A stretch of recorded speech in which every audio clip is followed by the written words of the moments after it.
Sandman now sees the World Heavyweight Champion Raven, along with his ex-wife Lori Fullington, and their 6-year-old son Tyler. You want to do it right now, Raven?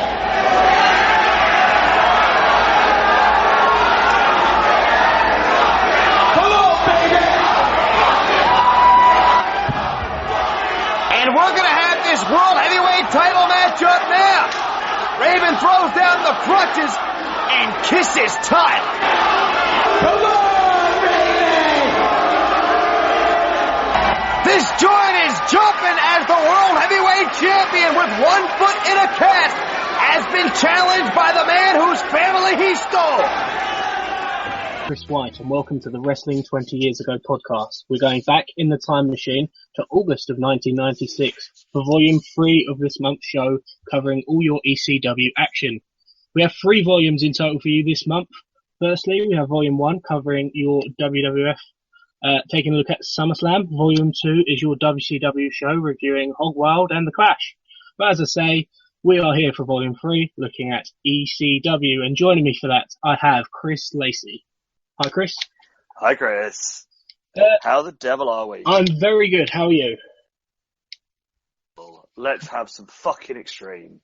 Exactly, and very grateful to have Chris guided me through, which I think is my only my third peruse back in to ECW. So good to have a veteran of the extreme, veteran of hardcore, to guide me through this month's show.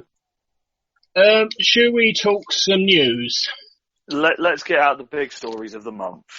Okay, so much like yourself and Dell did last month, covered the news wonderfully. Going to throw out some headlines and let's have a chat about a few topics. So firstly, we have ECW's TV deal woes. So last month, we didn't mention it because we didn't see that the details had gone through, but they lost their deal on TV on the 20th of July with the MSG network. Basically, change of control, decided they don't want wrestling. They signed a new deal with WBIS.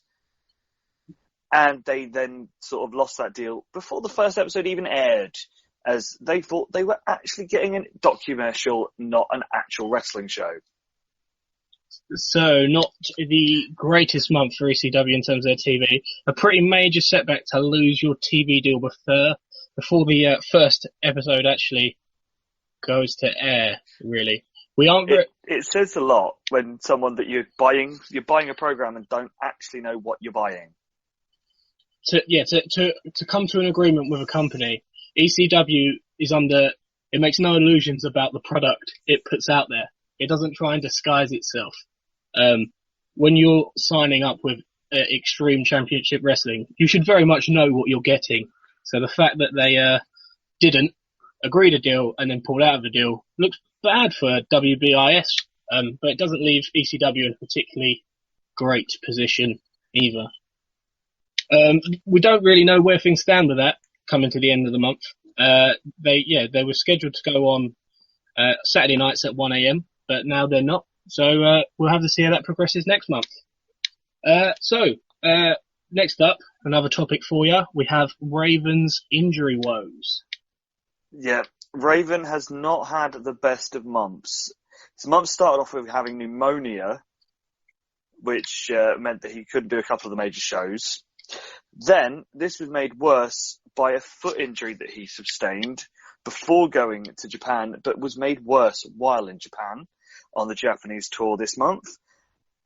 Came back and has not been working shows, has been having Taz and Stevie Richards replace him, but then Raven also being out there in a foot cast. Raven was expected to have had foot surgery the last week of this month, but that isn't confirmed. So again, we'll have to let you know how it goes on next month's show. Probably not the best idea for him to have worked the Japan tour as he did. I was going to say, knowing sort of medical side of stuff, there's no way he would have been fully clear of the pneumonia when they went over to Japan, let alone this injury that he's been suffering for a little while with his foot. The long plane ride because let's face it, it's ECW. They're probably not getting first class travel. Not going to have done that for any good at all. Not least the hardcore ECW World Heavyweight Championship match with Tommy Dreamer. And speaking of that match, let's talk about ECW's tour of Japan.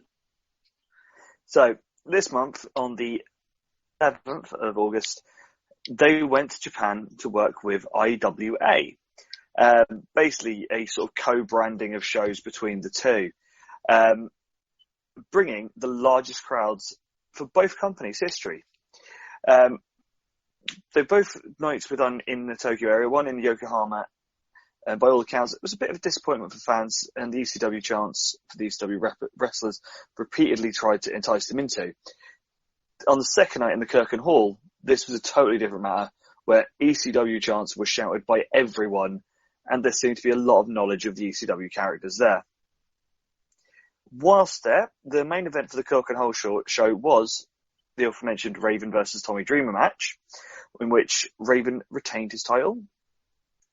ECW did a better job than most companies in the moment over in Japan, with either WWF and WCW being able to draw huge crowds in the Tokyo Dome recently, where ECW got a full house at the Kirken Hall. So the tour, as you say, a mixed bag, two nights, two very different crowds. The highlights from the second night at Kirken Hall make up the 13th of August edition of Hardcore TV. So rather than talk about it now, we'll save the discussion for the finer details of that show when we cover the Hardcore TVs for the month. So finally, wrapping up your ECW news, we move on to ECW's comings and goings on the roster. Well, as me and Del sort of questioned last month with the fact of how Jericho was the first one out of the Fatal 4-Way match, he has now finally had his final date on the 2nd of August when he left the company after a match with Too Cold Scorpio. All Japan's Johnny Storm has now come in to replace him. Also, another All Japan star that's come in this month was Dr. Death Steve Williams, who also made his debut at the Doctor's Impro show. Obviously, Dr. Death is no stranger to America, having big runs in the old NWA and WCW. Also, was meant to start this month was a Mexican star, Vampiro. But due to a knee injury, his scheduled beginning date of August the 14th has now been delayed. So, as you say, Dr. Death Steve Williams is no stranger to an American pro wrestling crowd. But Williams has made his name for the last few years in Japan and is probably the top US-based heavyweight wrestler in Japan. So, as I say, between him, Stan Hansen, and Vader, they've been pretty much your top sort of three guys for most of the 90s out there in Japan. So, you know, it's a big coup for them to get hold of him, because obviously he does bring an audience with him, because obviously the Japanese audience will now follow what he's doing in the States. Yeah, it's a big acquisition for ECW at a time where really they could do with it, losing Chris Jericho to WCW, and they're also picking up Johnny Smith, who we'll talk about his match later, but looked pretty good this month when we did see him on TV. So probably a positive, all things considered, in the comings and goings departments for ECW this month. Any other news, or should we move on to our coverage of The Doctor Is In? I think it's time for the big show. So on the 3rd of August this month, ECW had its The Doctor Is In event, and well, let's get right to it. Chris, kick us off with the results for that show. So the opening match was Mikey Whipwreck against Devon Storm, in which Mikey Whipwreck won. Johnny Storm defeated Louis Spicoli, and Devon Dudley ended in a no contest. Raven was scheduled to have a match against Sandman, but it turned into being Stevie Richards going against the Sandman for the ECW World Heavyweight title. As said in the news, Too Cold Scorpio and Chris Jericho had a fight, with Too Cold Scorpio coming out with a win. Shane Douglas defeated Pitbull No. 2 for the TV title. Brian Lee and Taz defeated Dr. Death, Steve Williams, and Tommy Dreamer. The Gangsters, be it the Bruise Brothers, the Eliminators, and the Samoan Gangster Party, to win the tag team titles in a 4 corners elimination match. And Sabu defeated RVD in a stretcher match. Chris, what are your initial thoughts on this show? Seeing how good last month's show was, obviously I did have quite a bit of high expectation on seeing something really, really good. And it delivered. You know, it had its moments where obviously the usual ECW problems happen, where they get mass brawls with lots of people in the ring all at once and you can't see everything because the camera angles aren't great. But, you know, a good mix of wrestling and brawling as you normally would get, the standard level of violence that you expect. It was a good show. Yeah, I agree. I really enjoyed this show. Obviously, not seen as much ECW as yourself. And so when it comes to shows that feature a lot of one thing that maybe you're slightly more worn down on than someone like me, I probably enjoy it slightly more than you. But this show, I have to say, was probably out of the few ECW shows I have seen, the more balanced. It had all the styles that ECW offer, and there wasn't too much brawling in every match. They weren't out for the crowd in every match. One thing I would say though is the way the card was put together. While I praised the sort of variety of styles, and none of it felt overkill, it was kind of the order of matches on this show felt a bit strange, in that you had the stretcher match, the 4 corners match for the tag titles, and then just before that you had Brian Lee and Taz in a tag match against Steve Williams and Tommy Dreamer. And having those matches in a row, I felt like it wasn't overkill on the show in its entirety, but having them in a row was a mistake, in my opinion. You could have put one of them matches earlier in the card and broken them up a bit with probably a match like Scorpio and Jericho, or Douglas and Pitbull 2, somewhere in between. But I really enjoyed this show. Bit of a problem that ECW does find itself doing quite a bit, because obviously a lot of the bigger feuds, especially at shows like this, sort of are either object matches or, you know, big end boss brawls as such. You do find that the sort of top end of the card may get a bit brawl heavy. But, you know, it's one of the things that ECW still has never got down is the perfectly balanced show. They get the right amount of wrestling to brawling, but they don't ever get it in the right flow. But then that's something that you sort of have got used to with ECW, if you know what I mean. You know, it's like, you know that the first couple of matches, you'll either get a couple of quick squashes or you'll get a couple of sort of the really good wrestling matches.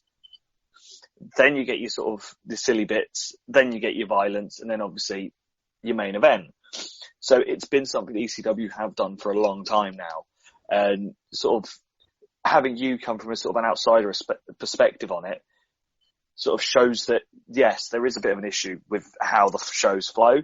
Whereas obviously with, say, me and Dell and people like that watch this a lot, we wouldn't pick up on that because we're so used to it.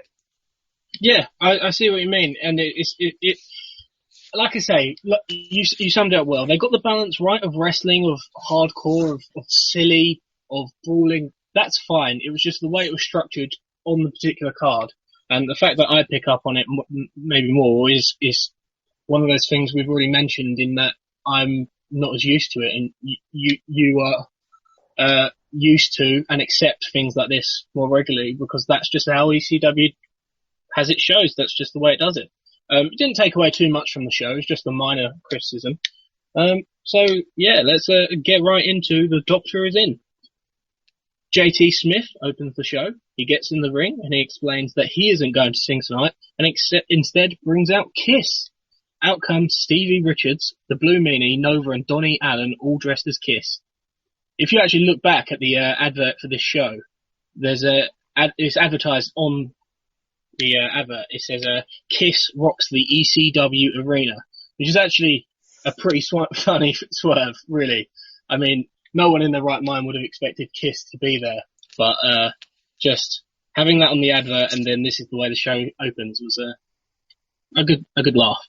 The crowd actually really enjoyed it. It was quite funny. Yeah, and the crowd found it funny. If there's one thing about ECW, it's that with their comedy, they know their audience. So, the crowd actually really enjoyed this. The wannabe Kiss group and the crowd start singing "I Want to Rock and Roll All Night" together. We then have the Sandman come out with his cane. He clears the ring. He grabs a mic and sings "I Want to Kick Your Ass All Night." Raven comes down the ring. He's accompanied by Sandman's ex-wife Laurie and their 6-year-old son Tyler. Raven goes to get into the ring. He distracts Sandman long enough to allow Stevie Richards to get back in the ring and add a Stevie kick to the back of Sandman's head. Raven takes Sandman's cane and smashes Sandman with it, busting him open around the eye. Chris, what did you think of the opening to the show? Well, first things first, I do have to shout out to Stevie and co for their timely reminder that Kiss have just reformed. And it may bring Kiss over to the UK and we get to see them for the first time in years. But as for this, it sets up the show nicely.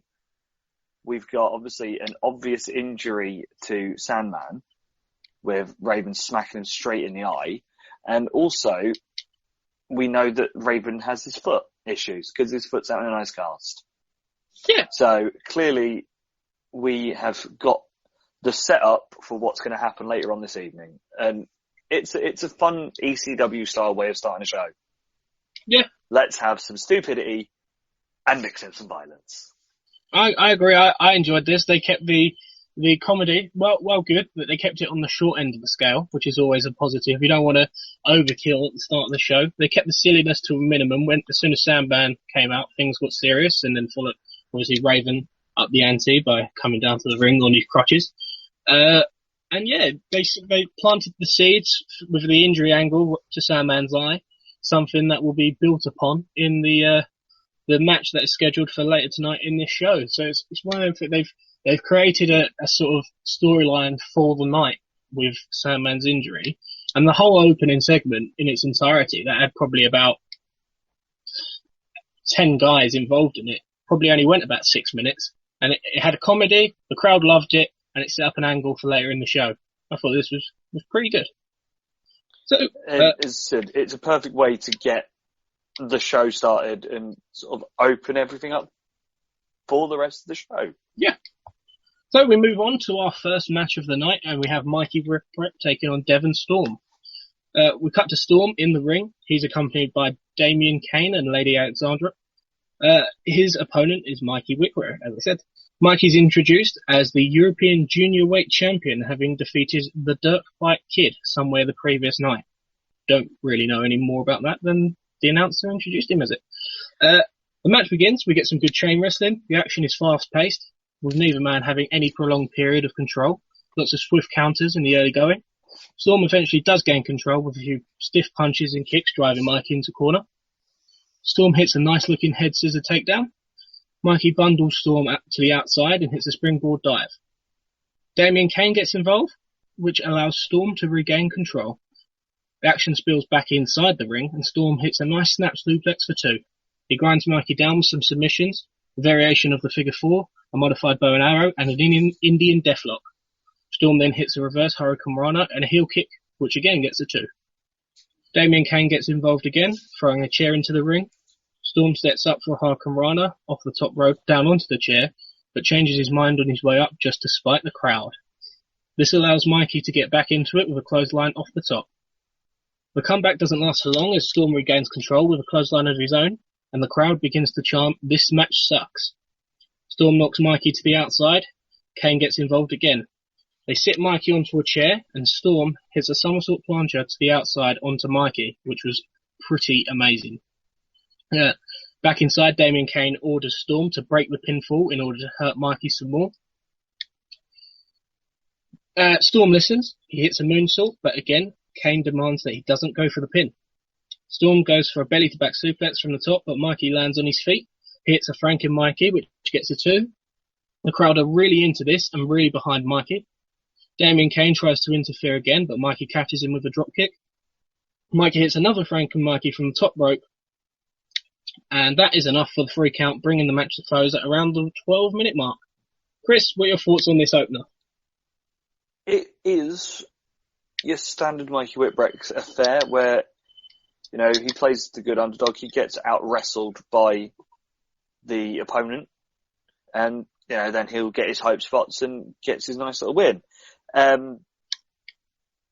think the Devon Storm sort of, what's his face outside? Damien Kane. Damien Kane, yeah, I was just having a mind blank. I think that stuff was a little bit random of why would your manager not want you to just win the match? You know, because in theory, in this world of wrestling where managers would only get paid if their wrestlers win, would you not want them just to get on with the match and win it? But, you know, it's wrestling logic. Who needs to actually make it make sense? But as an opener, it was a good little go. Yeah, this was fine. I do agree with you on the Damien Kane making Storm break up his own pins towards the end. It's not like this was sort of a particular blood feud. It's not like Stevie would have Sandman beat and Raven demand that he continue the match to inflict more pain. It's not that type of match. So that didn't really work. It didn't really get the heat that was desired, I don't think. But generally speaking, this match was just fine. And the spot with when Storm hit the plunger to Mikey, who was seated on the outside, was excellent. Nothing bad, but nothing to write home about either. It was just a fine little opener. So we move on to the next match, and we have the debuting Johnny Smith taking on Louis Spicolli. As I say, Smith making his ECW debut here. We get a frantic opening with fast-paced physical chain wrestling. Spicolli backdrops Smith to the outside, and they begin to brawl. Smith whips Spicolli into the guardrail, but Spicolli backdrops Smith onto it in return. The action spills back into the ring, and Spicolli gets a two count with an excellent German suplex. He follows up with a leg drop for another 2 count. He tries a running splash, but Smith gets the knees up. Smith goes up top. He hits a missile drop kick, followed by a clothesline for a 2 count of his own. Smith hits a power slam and gets another 2 count. The crowd are really into this so far, probably more than they were the opener. Spicolli ducks a clothesline and hits a picture-perfect spine buster for another near fall. Spicolli hits a sharp Northern Lights suplex. He goes to the outside and grabs a chair, but Smith cuts him off and lands an elbow drop from the top. Spicolli goes for a backdrop, but Smith rolls off. It catches him in a tiger bomb, and that's enough to get the 3 count at around the 5-minute mark.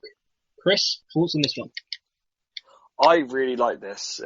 It's a definite throwback to obviously stuff that I've watched with sort of NWA and WCW stuff, and also World of Sport.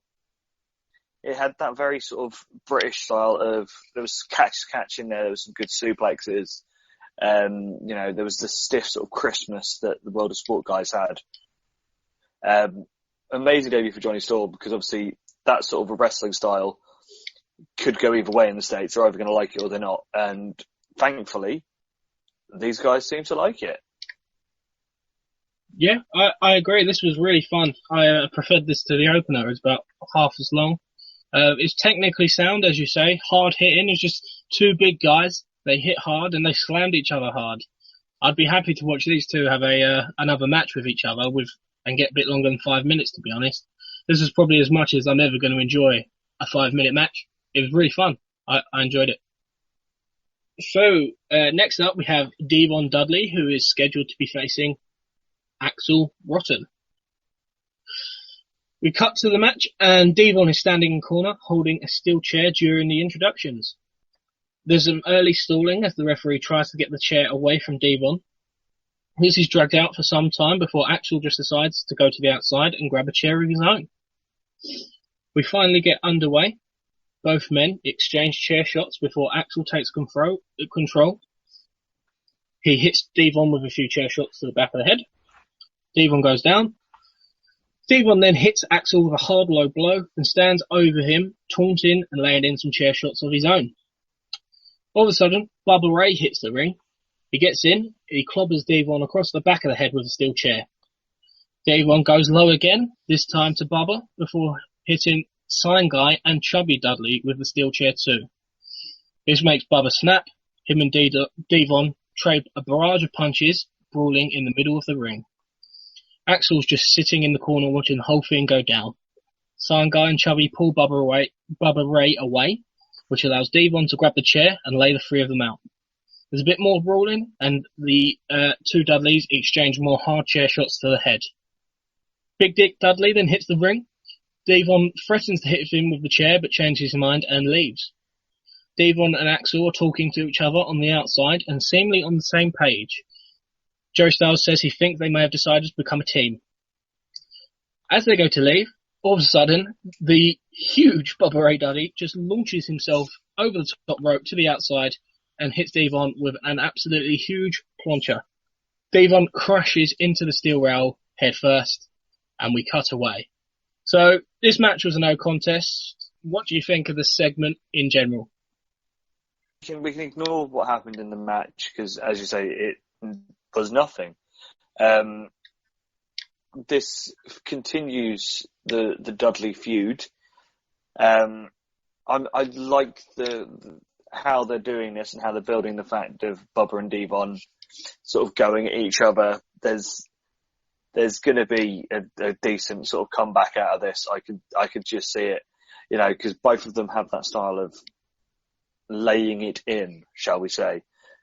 And that plancha, where the fuck did that come from? That was a sight of the one person I would not imagine to be doing planchas is Bubba Ray Dudley. Well, it was superb, and as you say, would never have expected it. And the force he hit Devon with, and the force Devon hit that guardrail with, was unbelievable. And I mean, I think there would have been a few concussions dealt out from the chair shots alone. But after that, my God, the match sort of aspect to it went a bit too long. It was pretty sloppy. Generally speaking, the brawling it just seemed like this went on much longer than it needed to. Like, all of a sudden, Devon would hit the three W's with a chair, then he'd become momentarily distracted. So Bubba would hit Devon with a chair, then he'd get low blowed, and Devon would hit him and the other Dudleys with a chair, and it just went back and forth unnecessarily. I think they were really dragging out the sort of in-ring brawl with the chairs, sort of stalling before Big Dudley came down. Aside from that, I mean, it was a relatively harmless segment, and as you say, the brawling was okay, just sort of the story aspect to it seemed a bit overkill, but that plancha at the end saved the segment, really, because that was a sight to see. But it's the thing, with the Dudleys, obviously, Sign Guy and Chubby are not wrestlers, so they're not going to be getting in any offense, which does sort of make it suffer a little bit when, in theory it should be 3-on-1 and they should give Devon a hiding. Because they're not wrestlers, Devon still has to take the beating from Bubba Ray, but also get the violence in on the other two, the non-wrestlers. So, the balance could be better, as you've sort of pointed out, but as a whole, I think it works really quite well. I agree that the actual stuff between Devon and Bubba is really good. It wasn't so much the 3-on-1 aspect. It was sort of Bubba would have control, then Devon would take control with chair shots, then Bubba would take control of a few chair shots, then Devon would take control of a few chair shots. I don't think you needed to do it, the change in momentum, sort of, rather than the 3-on-1 beatdown aspect. It was sort of like the momentum shifted between Devon and Bubba too frequently. That was more the issue rather than the 3-on-1 aspect. The actual stuff between Devon and Bubba was really good, and as you say, two guys who lay it in, and when you give both of them a steel chair, the outcome is pretty brutal. Yeah. Stiff. Yes. So we move on to the match that is scheduled for the ECW World Heavyweight Championship, with the Sandman taking on the champion Raven. Or so we think. We're scheduled to have Raven defending the title. Raven makes his way down to the ring. He's accompanied by Laurie, Tyler, and Kiss.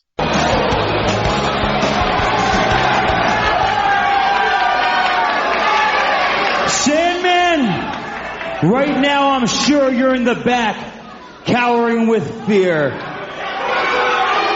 And I'm sure you're going to try to tell these people that because I deliberately hit you in the eye, that you're far too blind to be able to come out and wrestle me for my ECW World Heavyweight title. You see, kid, your father never told you the story about the boy who cried wolf. Because it was October 1st, 1994, that Sandman tried to pull the same shenanigans. And when he pretended that he was blinded once before. And right now, the only thing he's doing is the same thing Lori did in their bed all those years. Faking it. You know, the World Heavyweight Champion is digging himself a shallow grave. Sandman had the courage, the intestinal fortitude to come out and face Raven, the ECW World Heavyweight Champion. I wouldn't defend my title anyway. Obviously, the injury to my foot is too severe. And being the champion... How convenient. Being the champion that I am, I will lay down the rules. I will decide who, when, and where I defend my title. Now, what is this clueless putz doing in the ring? Boss, you're not going to believe this. You know what, Commish? I'll let you tell him the good, not the good, the great news. Stevie, by all means, you tell him. Raven, tonight, I have some very great news. You will not have to defend the ECW title against all these morons.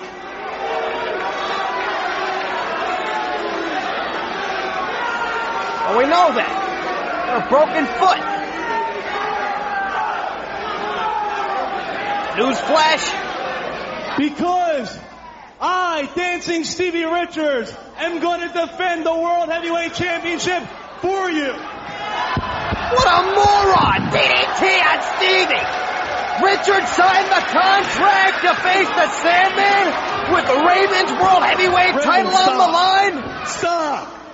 Stop, Raven! You listen to me.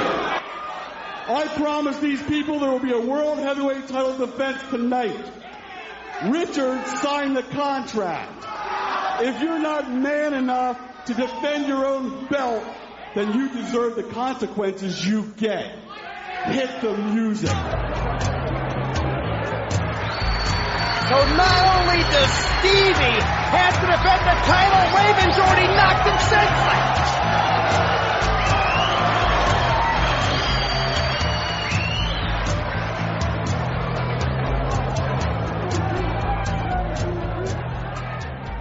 Raven says he won't be defending his title tonight because the injury to his foot is far too severe. Todd Gordon then comes out. He tells Stevie to tell Raven the news. Stevie excitedly tells Raven he has some great news because Stevie will actually be defending Raven's title against Sandman on Raven's behalf. Raven snaps, immediately drops Stevie with a DDT. Gordon says that the fans were promised a world title match and Richards has signed the contract. Because Raven isn't man enough to defend his own title, Stevie will be doing it for him.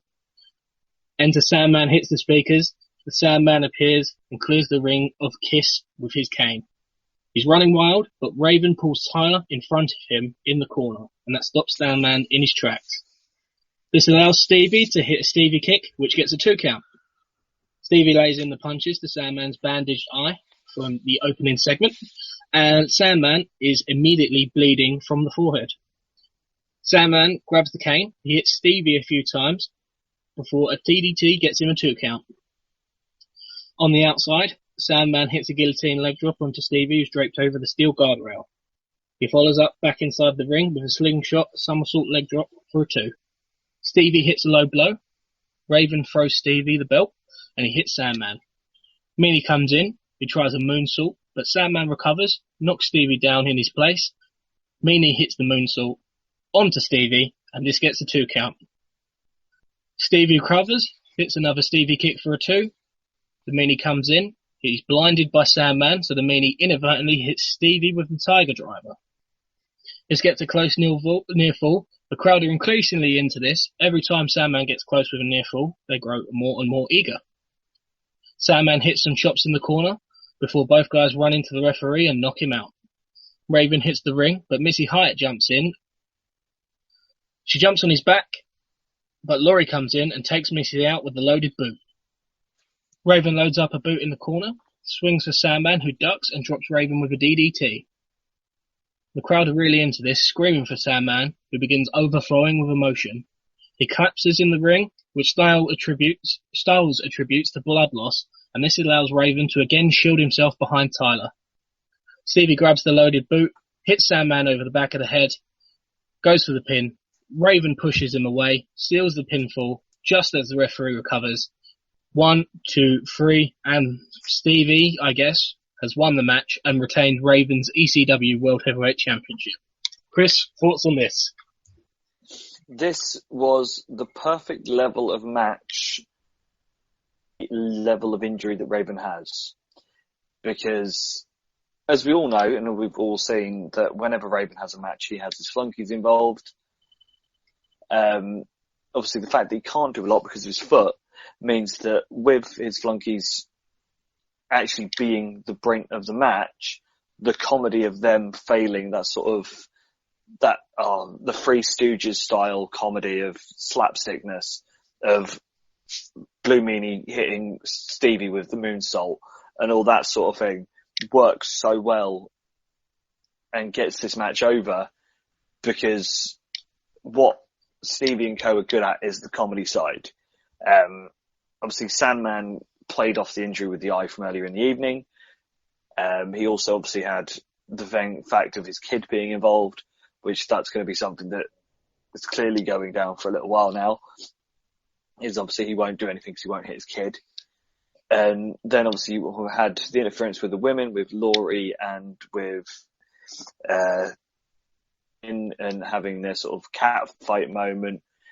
The loaded boot, which is something so out of the 80s, I'm surprised that ECW do it, being involved and still sort of being there. And then the bit that I loved is right at the end, have the glory of getting that pin.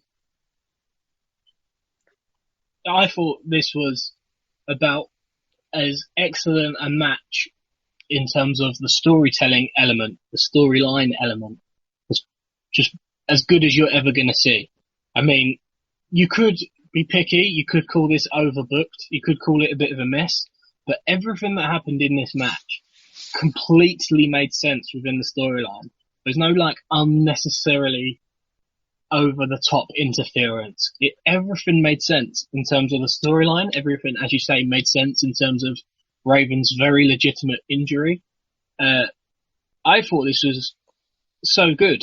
The match itself, obviously, in ring wise, is Sandman and Stevie. It's not a 5-star wrestling match, but there's nothing in this. But storyline wise, this felt like this could have been the climax of a movie rather than a wrestling match. It was so spot on, and the crowd reacted to it in that manner. They were really into this. The more the match went on, and the more Raven's Stooges messed up, the closer Sandman got, the more they believed that Sandman was going to win the title. And in the end, he couldn't quite pull it off. And it's storylines, it's the storytelling reasons that he couldn't. Tyler was the distraction. Raven grabbed his kid, and that stopped Sandman in his tracks and gave Stevie the opportunity. And as you say, in the end, even though it's a match between Stevie and the Sandman, Raven has to get that glory, gets the pin to retain his world title, and stands strong with it at the end. I thought this was, in terms of the storytelling side of wrestling, as good as you're ever going to see. As you say, because basically it has every aspect of what's good about every person's character in this match. You know, their flaws are always going to be there. You know that Sandman's never going to have a good match. It's not in his wheelhouse to have a good match. But what he can do well is the brawling and make you feel for his character. It's the same with Stevie and Blue Meanie. are never going to have, classic world-class matches, but their buffoonery makes you want to watch them. So this was the perfect moment of everyone playing to their strengths. They got the most out of, and it's the old ECW cliche, isn't it, about accentuating the positives and hiding the weakness, but they got the most out of everyone in this match. Everyone reached their, not limitations, but performed as well as they could have done. Like Raven limited via injury, and then you have like the comedy characters, and Sandman, as you say, not a stellar worker, but just that moment where Sandman ducks the loaded boot from Raven, hits him with a DDT, clears the ring with his cane, and he's just stumbling around, sort of overcome with emotion, just like he plays that character so superbly, sort of like the disturbed, slightly broken, but battling on against all the odds. He's bleeding profusely. He's been through a war. All the odds are stacked against him. And then he turns and Raven has his son, and it just stops him in his tracks. And then like a valiant hero in a movie going out on his sword, Stevie sneaks up behind, hits him with a loaded boot, and that's enough to win the match. I thought, honestly, storyline wise, as good as anything I've seen. I can't speak highly enough of this. And this was only about 8 minutes long, so pretty high praise from me for this one. So we move on to a very different style of match, as we have Too Cold Scorpio taking on Chris Jericho in what is Chris Jericho's final ECW match. The crowd knows this. They know he's on his way to WCW. And as the match begins, we have loud dueling chants of "You Sold Out" and "Lionheart." The best chain wrestling we've seen on this show so far, which isn't really much of a surprise, opens the match, and the crowd are really into both these guys. Jericho transitions from a leg lace into a bow and arrow, but Scorpio rolls through into a pin attempt that doesn't even get a 1. Both men stand up and square off. Scorpio takes control with the surfboard variation before transitioning into a chin lock, before Jericho reverses this into a submission I have literally never seen before. Joey Styles agrees. He says he has no idea what to call it, and neither do I. Chris, if you remember the particular moment I'm referring to quite early on in the match, any idea what Jericho did here? Sort of tied him up, and then it was a sort of like a death lock, sort of, because obviously he had his legs still wrapped, but sort of got his head, and it's, as I said, in all the wrestling that I've seen sort of in ECW, Japan, NWA and stuff, I've never seen it to give it a name. It was certainly unique, and the crowd appreciated it. But yeah, absolutely no idea what to call it. They continue to trade submissions, and Scorpio works over Jericho's arm. The crowd starts to chant, "Bischoff sucks dick." Scorpio slows the pace of the match down with a low blow and hits a jumping axe kick. Jericho fires back with a kick of his own and follows it up with a nice vertical suplex. Scorpio then goes low again before going to the top rope, but he changes his mind despite the fans. He's slowing the pace down to a real methodical level. Scorpio hits a brutal running kick to Jericho's face, and Jericho rolls outside to recover. Back inside, Jericho backdrops Scorpio onto the apron, goes for a springboard, but Scorpio moves out of the way. Back inside, Scorpio hits a powerbomb and a guillotine leg drop for a 2 count. Jericho backdrops Scorpio onto the apron again and drop kicks him down to the floor. The action comes back inside. Jericho gets a few near falls before Scorpio hits an awesome sunset flip powerbomb off the top rope for a 2. This gets a standing ovation from the crowd. Jericho then hits a DDT but misses with a lion salt. He goes for a powerbomb, but Scorpio counters with a head scissors. Scorpio looks for a moonsault, but Jericho moves out of the way. Jericho hits a splash for a 2 count. Scorpio goes to the top, but Jericho cuts him off and hits a power slam for 2. Jericho then goes up top and misses a dive. Scorpio picks him up, sets up for the tombstone, hits it, goes up top and hits a shooting star press, and that is enough to get the 3 and lay Chris Jericho's ECW career to rest. Chris, thoughts on this one? Well, where do we start? Clearly, the first true wrestling match of the evening. great chain wrestling. It's the one thing you always forget about Too Cold Scorpio, because obviously you see the flashy moves, you see the high flying stuff and think, oh my, how is someone that size doing that? But you actually forget how good of a mat wrestler and a chain wrestler he can be. This was like two guys that both knew that obviously one was leaving and they were going to put on a show. You know, there was great high flying back and forth moments. You know, neither of them left anything in the tank. This was both guys actually going for it. And, you know, I feel sorry for Jericho in a way, because I don't know if he'll be able to have this type of match in WCW. You know, are WCW under Hogan and the NWO and all that sort of thing gonna have the time and space for people like Jericho to have matches with, you know, you'd hope they'd go in with a Malenko or a Benoit and you get those two having sort of long, decent matches. But, you know, you think him going there is a bit of a waste when you see matches of this quality on ECW and you think this is what the wrestling part of ECW is. You know, you have your Extreme, this is the wrestling. And you know, I feel a bit sad that he's going.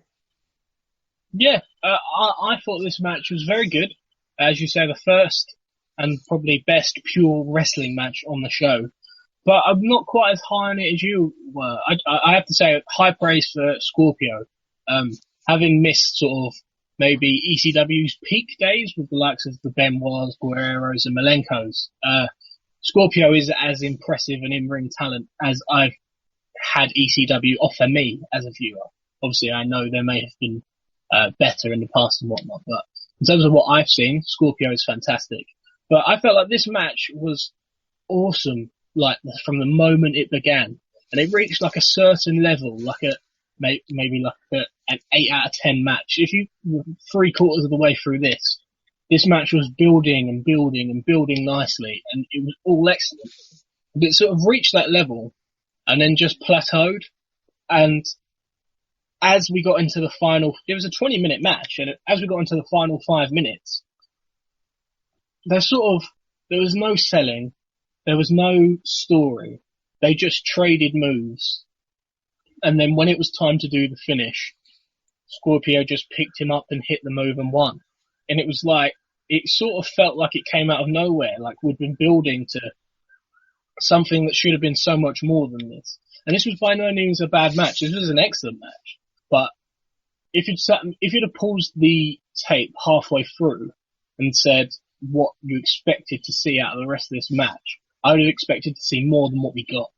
Maybe I'm being very harsh, because this was probably the best match on the show so far. Definitely from an in-ring standpoint, but storytelling-wise, I would have to say I preferred the Sandman Stevie match. But from an in-ring standpoint, this is the best we've seen today. But maybe I'm being a bit harsh. What do you think about that?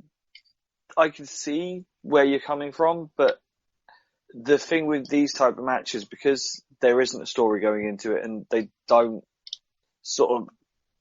need to have the story to make it flow. You can have that sort of bit where, as you said, you know, the storytelling gets a bit out of whack and it sort of comes out of nowhere. It can with these type of matches because they're not story led.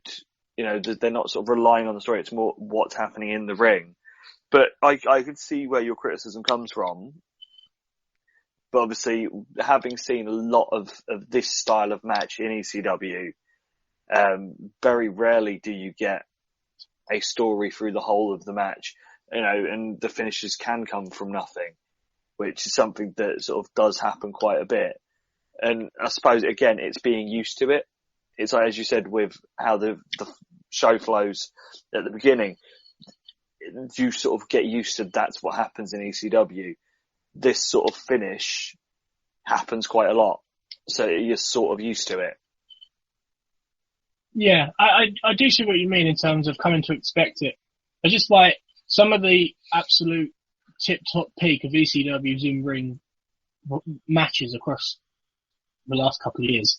Go back to those Benoit, Guerreros, even Mysterio and Malenko, and I dare say Scorpio, and Scorpio's had great matches with people like Shane Douglas that I've seen. And I feel like this match could have been one of those matches that people talk about, and it got to a level and then stayed there, whereas those matches kicked on and continued on an upward curve. And when you compare this match, which I think ECW and the two men involved wanted this match to be like a Benoit, Malenko, Guerrero level of hype around it, and they wanted to have that kind of match. And they got sort of 75% of the way there, and then just sort of stayed at that level. I probably, as you say, it's different expectations and what people are used to. So you may have come to expect something like this from ECW, whereas I'm sitting there really enjoying this match, three quarters of the way through it and expecting something great. And it's sort of the worst quarter of this match was the last quarter. So it sort of came to not a halt, but slowed down towards the end. But by no means was this anything less than an excellent match. This was very, very good, but I felt like it could have been slightly better than it was.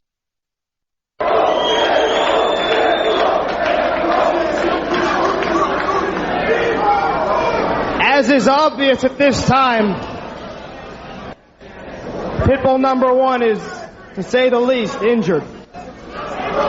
He was injured at the hands of the franchise Shane Douglas.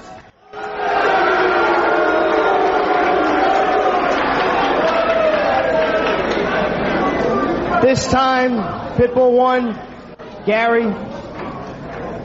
could you fill us in as to the extent of your injuries?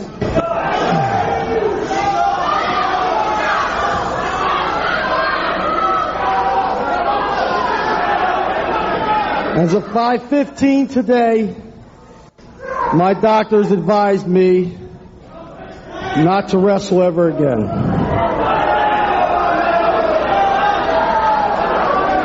Shane Douglas and that piece of Francine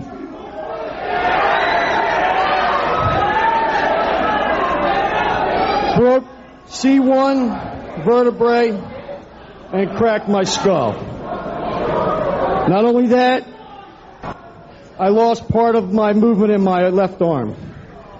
I'm part paralyzed. But no matter what these doctors tell me,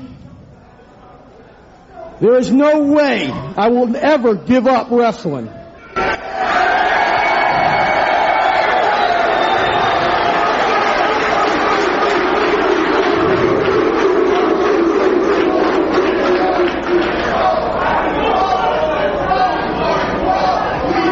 No matter what.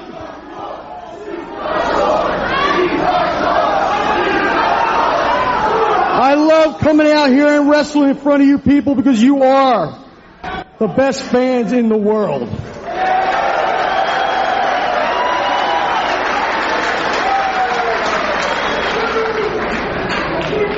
There is no way I'll give up because a Pitbull never gives up. As long as my partner's here, the Pitbull legacy will never die.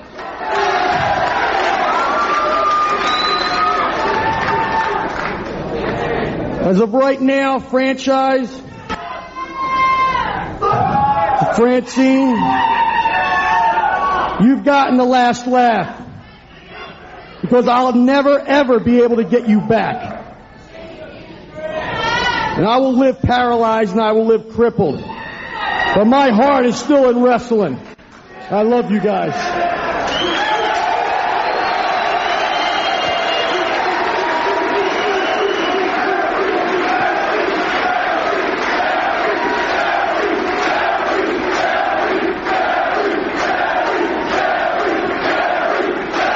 Tonight on Extreme Championship Wrestling, Shane Douglas will defend the World Television title against Pitbull number 2.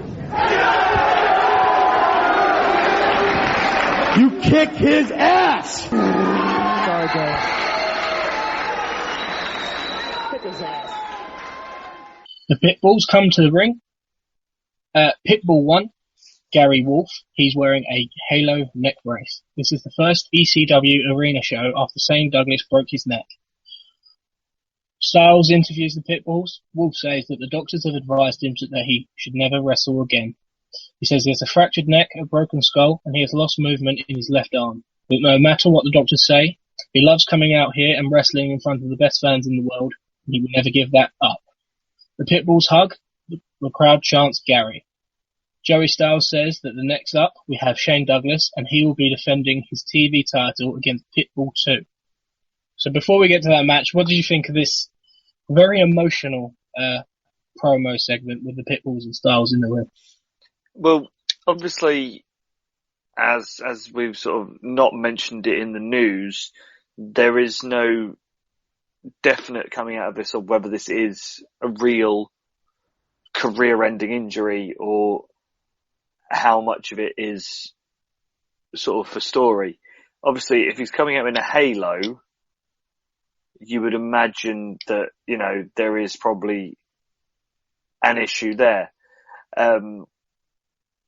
If this is the end of Pitbull 1, it's a shame because, the Pitbulls as a tag team are a really good, quintessentially ECW style tag team. I don't think they'd ever work in WCW or in WWF. Their style is too much of a brawl, putting people through tables and that sort of thing.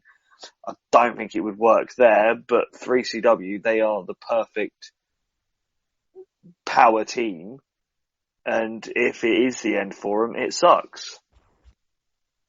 It was a touch-in segment. As you say, I don't know the full details of this injury and how much of it was used for storyline purposes. But storyline or work or shoot, this sight of him there in that halo in the middle of a hardcore wrestling show it's just eerie, and it's like you think about what these men do to each other night in and night out for ECW, for the fans, and this can happen and is probably likely to happen. And it's just it was a emotionally charged segment.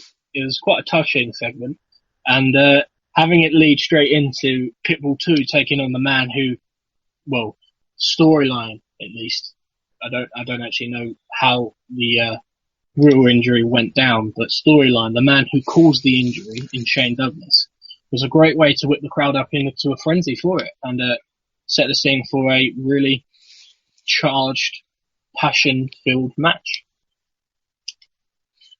So Douglas then comes out with Francine. The pair mock Pitbull 1's injury on their way down to the ring. The tension in the arena feels very high. You can feel the crowd, Pitbull 2, and even Styles hating on Douglas. Styles returns to the commentary booth and plays this up well, talking about how Pitbull 1 helps lay the foundations of ECW, and Douglas was the one to put him out of action, maybe permanently. The bell rings. Francine distracts Pitbull 2 by mocking Gary on the outside, which allows Douglas to take advantage and control the early going. Pitbull 2 cuts him off and hits a brainbuster, followed by a neck breaker. The crowd are absolutely ravenous and immediately start chanting, break his neck, and that is some level of heat. Pitbull 2 continue to work over Douglas's neck. He cranks on it with a standing guillotine choke. He hits an emphatic DDT. The more he targets Douglas's neck, the more wild the crowd go. The action spills to the outside, but Douglas finally gains some momentum with the use of a steel chair. He lands a few shots to Pitbull 2. They brew through the crowd, they hit each other with whatever weapons they can find. Back inside the ring, Douglas begins to work over Pitbull 2 as Francine distracts him by again mocking Pitbull 1, Gary, on the outside. Douglas goes to the outside, he then threatens Gary with a chair. The crowd absolutely hate that. Pitbull 2 is bleeding heavily. Douglas returns to the ring and he lands a vertical suplex for just a 1 count. Francine throws her base to Douglas, who uses it to crack Pitbull 2, which gets a 2 count. Douglas then pulls a chain out of his boot. He decks Pitbull 2 with it, but again, this only gets a 2 count. The crowd rally behind Pitbull 2. Shane lands a power driver on a chair, but Pitbull 2 yet again kicks out. He makes a comeback, but is cut off by his own blood loss. Shane Douglas manages to block a superbomb attempt and hits a belly-to-belly suplex for the win after 15 minutes. Joel Gertner props his foot up on Pitbull 2 as he announces that Shane Douglas as the winner. Pitbull 2 then recovers and then superbombs the ref and then Joel Gertner to cheer the fans up. What did you think of this match? This was what it needed to be. It was weapon heavy. It was brawl heavy. You know, this is a blood feud. I liked how Shane using the weapons to weaken Pitbull 2, and the fact that he became weaker with the blood loss as well sort of made sense. Obviously, the foreign object spot was there last month's show too, where, you know, he hits him with one thing, that doesn't work. He hits him with something different, that doesn't work. Hits him with them again, that doesn't work. You know, so it's good to see that they're keeping a bit of consistency with him being the monster that doesn't just go down to one hit of a tiny chain wrapped around a hand. I mean, you had to have Shane win. You know, I mean, the way you get out of this best is if, you know, and we touch wood that Pitbull 1 is fine and can come back, that's when Shane gets his comeuppance, is it's done by Gary, not Pitbull 2. But I've really liked this match. I felt that for the passion and the story going into it, it was the right level of violence. Yeah, I completely agree. I think they got the level of violence spot on.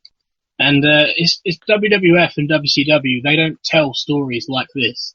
And I know with the NWO in its inception, we have a very intriguing storyline there, but it's not the same sort of emotionally charged level as something like this. The morality is questionable, and we'll have to see what the level of injury and if Pitbull 1, Gary, is able to come back. But if he isn't, then using the injury in such a way as this could be questionable. But at the end of the day, it made for an exciting, emotionally charged match that the fans loved. The psychology of the opening segment of the match, with Pitbull 2 continuously targeting Shane Douglas's neck, was just superb, and the crowd chanting "break his neck" was just like, it was surreal almost. Like you felt like these men wanted to see Shane Douglas's neck broken legitimately, and to get that level of heat from a crowd, especially a crowd that would be considered as smart as the crowd in the ECW arena, was just wonderful. And that is a credit to both the men in the match and the storytelling behind it. This was very, very, very good, from both a storytelling aspect, and they backed it up with their work in the ring. So nothing but good to say about this one. It's the one thing that ECW knows how to do and do well, is do emotionally investing stories that the other two would not go anywhere near. Because if you think, it's the same in the Raven and Tommy Dreamer, and the Raven, Tommy Dreamer, Raven and Sandman. You know, neither of the big two, shall we say, would think of using the other guy's kid as a pawn, sort of brainwashing them. But ECW will. ECW will do a story, you know, as we said, touch wood, it's not a real, you know, serious injury that means his career's over, but a career-ending injury as a story and a use for a blood feud. You know, it's the one thing that, yes, ECW will take those limits and go over those boundaries, but because they do it so well, you don't mind them doing it. Yeah, I completely agree. It takes balls to use an injury, however severe, but one on this level in a storyline, and to not only do it, but to do it successfully at this level with a crowd that invested is some achievement. So, big thumbs up for this segment. Big thumbs up again for ECW's level of storytelling. So we move on to a tag team match with Taz and Brian Lee taking on Tommy Dreamer and the debuting Dr. Death, Steve Williams. Taz, who's still being pushed as an Ultimate Fighter, and Brian Lee make their way to the ring, accompanied by Bill Alfonso. Alfonso cuts a promo before the match, reminding everyone that Taz is still undefeated. Beulah leaves Dreamer and Dr. Death to the ring. Steve Williams gets a fantastic reaction from the crowd. The match starts when Brian Lee attacks Dreamer from behind and gets things underway. Dreamer cuts him off with a neck breaker, and Taz tags himself in. Taz lands a beautiful Northern Lights suplex, and he calls out Dr. Death. Dreamer makes the tag, and it's on, but Brian Lee rushes in and quickly turns the action into a 2-on-2 brawl. Lee and Williams fight out in the ring, and Taz and Dreamer make their way through the crowd. Dreamer takes Taz up to the soundstage. They set up 3 tables side by side below. Brian Lee makes his way up to the soundstage as well, and Dreamer shapes to hit him with a DDT off the soundstage through one of the tables below. Taz cuts Dreamer off, sets up for a T-bone Tazplex off the stage, and hits him off the stage through one of the tables below. This was one hell of a bump. Back in the ring. It looked like that hurt. There were 3 tables, and he missed 2 of them, crashed through one, and that was not cushioning drop. That was not there to break the fall. He hit the floor hard. The table did nothing. It was so, I don't know how Dreamer wasn't seriously hurt taking this bump, but it made for one hell of a sequence. Back in the ring, Fonzie hits Beulah with a clothesline and celebrates, but Beulah gets up and drops Fonzie with a kick to the balls. They begin to trade slaps on the floor before Dr. Death returns to the ring and press slams Fonzie out of the ring onto Team Taz. Taz gets back to the ring. Dr. Death and Taz finally go at it. Williams gets a side headlock takeover, but Taz counters with a head scissors. Taz then gets a side headlock takeover of his own, but Williams counters again with the head scissors. The pair continue to train wrestling until they begin to exchange slaps. Williams whips Taz into the ropes, but Taz catches him in a position for a T-bone Tazplex. Williams counters into an awesome Doctor Bomb, which is a gut-wrench powerbomb. Brian Lee comes back and attacks Williams, and Dreamer makes his return to the ring with a trash can. Dreamer goes to hit a DDT on Lee on the trash can, but Lee counters, hits a chokeslam on the trash can to Tommy, and this is enough for the 3 counts in a short but sweet 6-minute match. Chris, thoughts on this? Well, as we've already said, that T-bone, bloody hell. That's the sort of drop that, could end careers. And, by the grace of the good Lord, Tommy isn't dead. Dr. Death looks in some really good shape, and I reckon him and Taz could have a stiff, hard-hitting brawl, which I'd quite like to see them sort of lob each other around.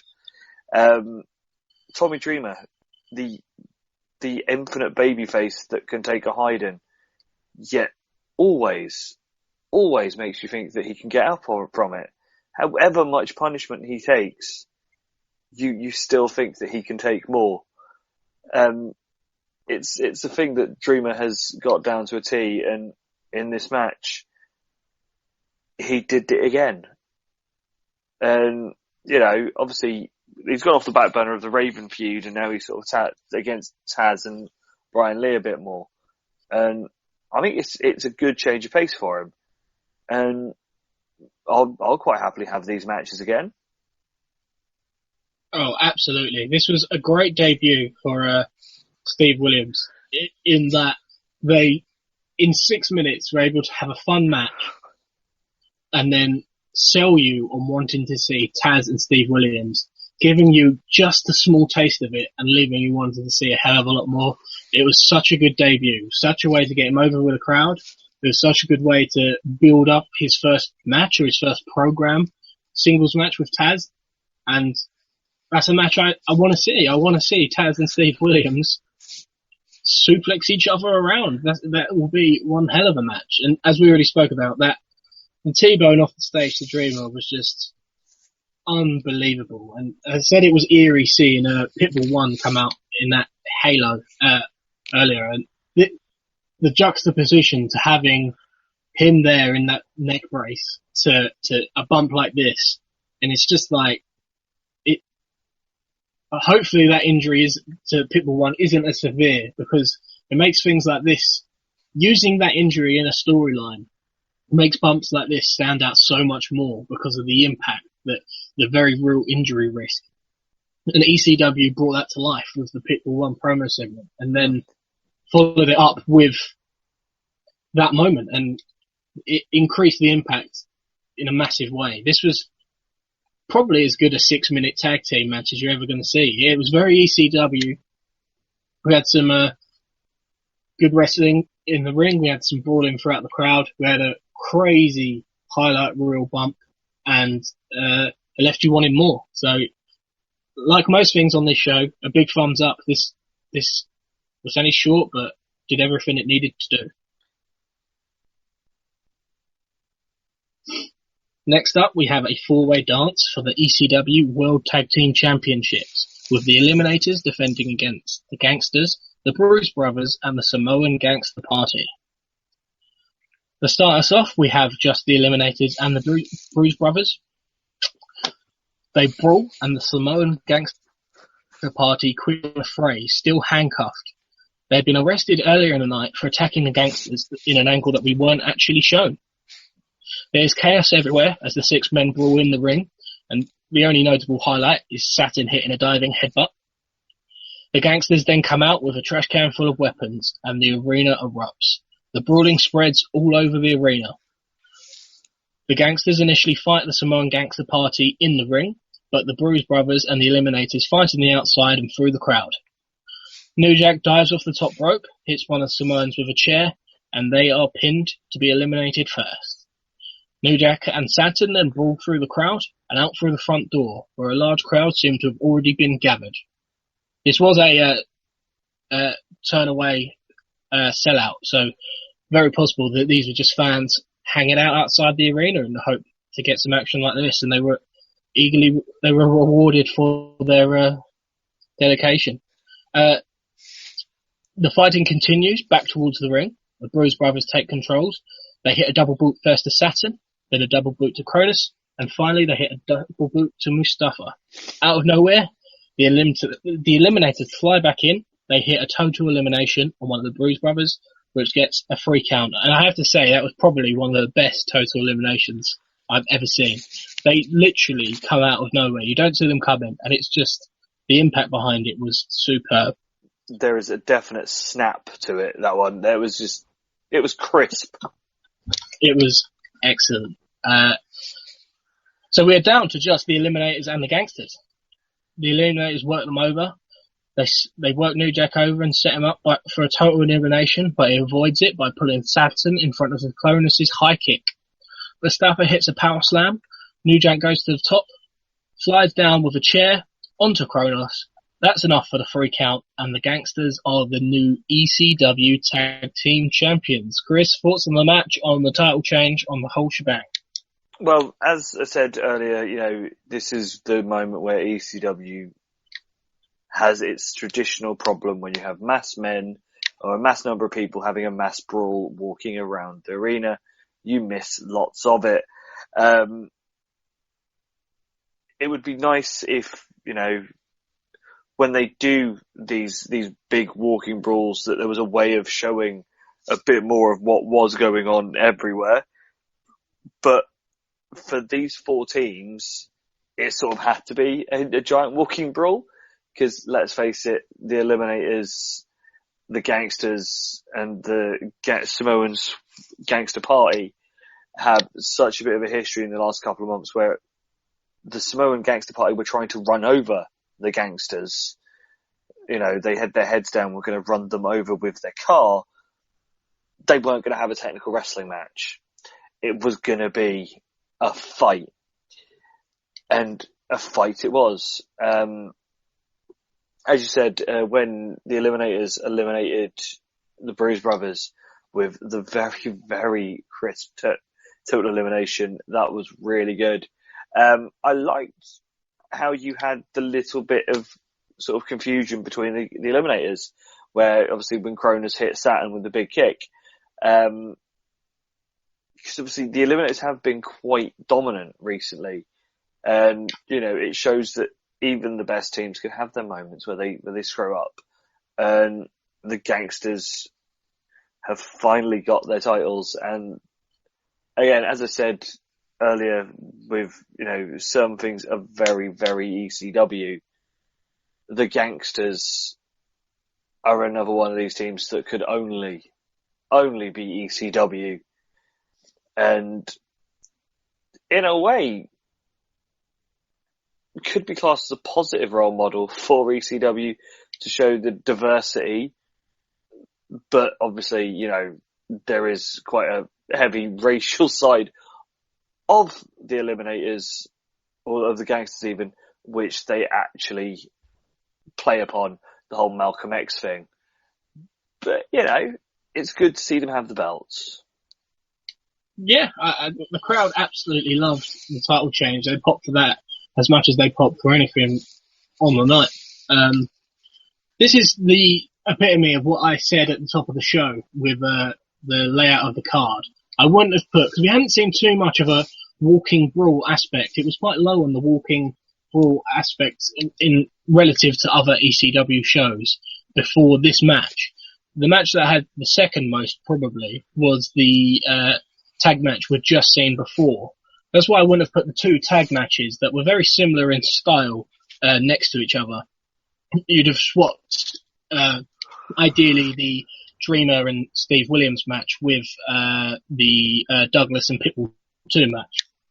And this match was a little over 10 minutes, but it felt slightly longer, and I think that was partly down to stylistically having the two walking brawl heavy style matches back to back.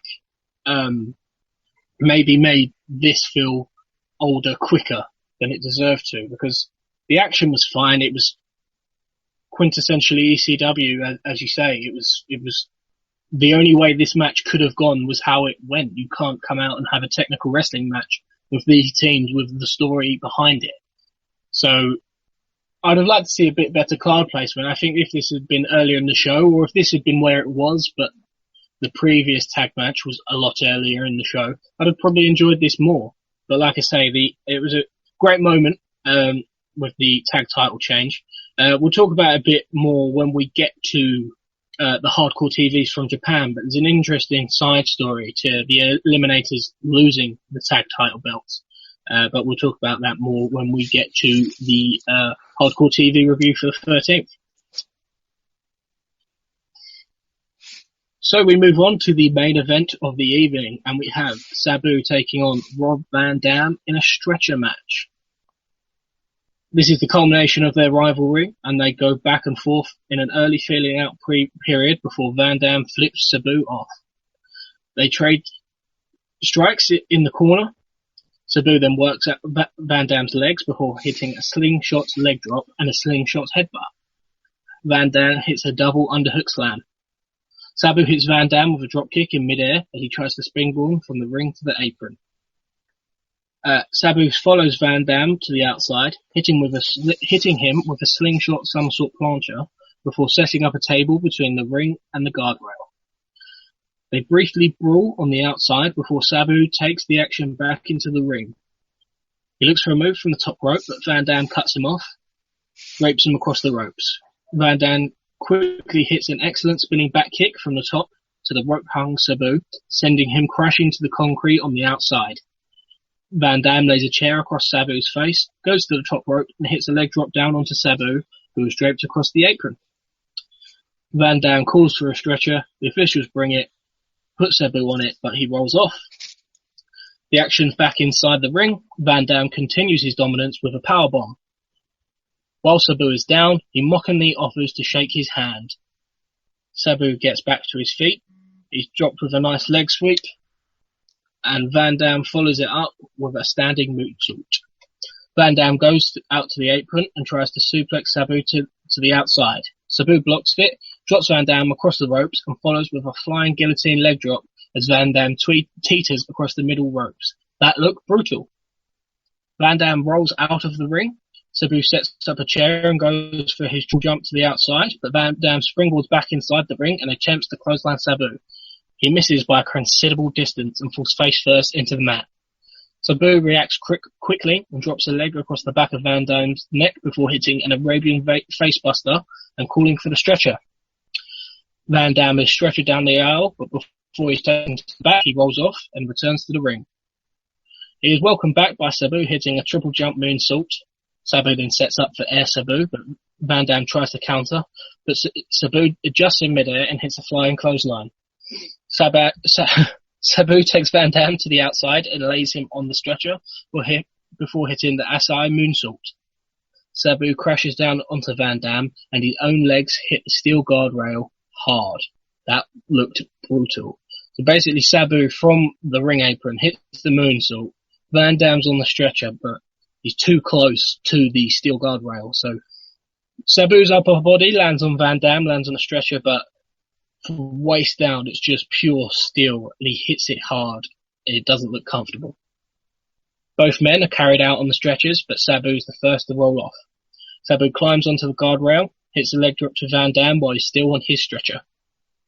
They both make their way back to the ring. Van Dam hits a Van Daminator, followed by a moonsault press off the guardrail. They get back in the ring. Sabu launches a chair at Van Dam, which hits him square in the face and looked absolutely brutal. It's the hardest chair shot of the night. He just launches this chair across the ring and it catches. So Van Dam does not get his hands up in any way. It just catches him flush. It looked like a knockout blow. Sabu sets Van Dam up on the top rope and hits a triple jump Hurricane Rana. Van Dam rolls to the outside. Sabu goes for a dive, but Van Dam cuts him off and hits a Fisherman's Buster off the apron through the table that had been set up on the outside. And that was one hell of a sequence. Back inside the ring, Van Dam nails Sabu with a chair. Both men simultaneously try to springboard off the ropes on the opposite sides of a corner, but Van Dam gets the better with a side kick in midair. Van Dam goes for a Fisherman's Buster, but Sabu counters with one of his own. Sabu tries a moonsault, but Van Dam shields himself from a chair and Sabu crashes into it. Sabu looks done. He's rolled out onto the stretcher. The officials start wheeling him out, but Van Dam gets greedy. He climbs to the top rope and tries one more splash, flying to the outside with a somersault plancher, but Sabu moves out of the way. Van Dam crashes onto the edge of the stretcher, tumbling down onto the concrete hard. Van Dam is rolled onto the stretcher by officials and wheeled to the back. Sabu picks up the win after nearly 25 minutes. The show abruptly ends with little celebration from Sabu. Chris, thanks for sticking with me through the match review. I know you had a 40-minute match last month. This was 25 minutes. Thoughts on this? Thoughts on the match and the closure of the Rob Van Dam Sabu story? Well, first I have to say well done for catching all of that match to do your blow by blow for, because these two were basically playing horse with each other. They were playing it to sort of a one-up sort of game of what you can do, I can do that and do it better. And each onslaught was more inventive than the other. You know, my personal favourite being that Fisherman Buster through the table. That was just sick. There is no other way of putting it. That was a fucking sick bump. These two, I think, may be each other's yin and yang. I think these two will be sort of forever embroiled with each other because their styles go together so well. You know, both of them do stuff that. How did they come up with the idea of doing it? You know, you've got Sabu doing triple jump moonsaults and triple jump Hurricane Ranas. You've got RVD doing, as I said, the Fisherman Buster for a table and going up to the top thinking, I've got a good idea. I will do a triple backflip somersault onto someone on a stretcher because that's sensible. You know, it is one of those, I think these two together both have their very own ways of being extreme and violent, and then you put them together and nothing but good things can come from it. Yeah, I completely agree. This was just absolutely stellar, and the spot I picked out as well was the same as you. When Van Dam is on the ring apron, Sabu goes to jump to over the top rope to the outside, and Van Dam catches him in midair and hits a vicious fisherman's buster off the apron down onto the concrete through a table, is one of the most unique, creative, and vicious looking spots I have ever seen.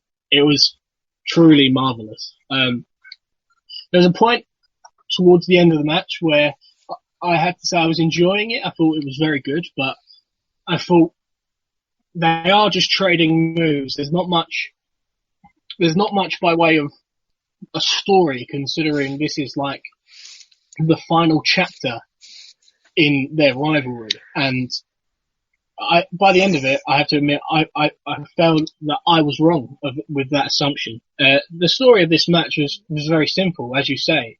It was anything you can do, I can do better. And it wasn't about beating the other man. They've traded wins before. What it was very much about was outshining their opponent. And that story was interwoven perfectly into the end of the match with Van Dam. He has the match won. Sabu is on his way to the back, being stretchered out, but he gets greedy. He can't resist one last jump over the top rope to add insult to injury, to steal the show, to stand tall in a highlight reel way. And it cost him the match. And that story, in retrospect, once you've seen the ending to this, is perfectly interwoven throughout. Someone tries a moonsault, whether they hit it or not, within the next couple of minutes, the other guy tries a moonsault. They mirror each other. They're in competition in terms of their athleticism. And it might not be the perfect match in terms of the selling aspect and your stereotypical classical wrestling match, but the athleticism was off the charts, and the story actually matched that. It's the type of match I'm going to have to go back and watch a second time, because I think knowing the ending, it will make the preceding 25 minutes even better. This was just fantastic. Like, it was so good. Any other thoughts on that match? As you were saying, with the whole sort of one-upping each other, it was, look, you've done a normal moonsault. I will do a double moonsault. Well, I will do a triple jump moonsault with a chair. And it was just like, literally, let's see who can do the next leap.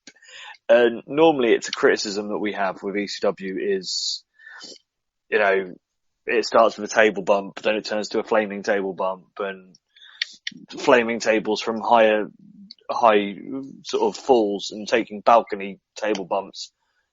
But this is a one-upmanship that we can deal with in ECW, because it's not increasing the danger and the violence. It's an increasing of skill. Yeah, there was one table bump in the whole match. There were a few chair shots, but nothing like we'd seen earlier in the night. And the chairs were usually incorporated into moves rather than just being sort of a straight chair shot to the head or something along those lines.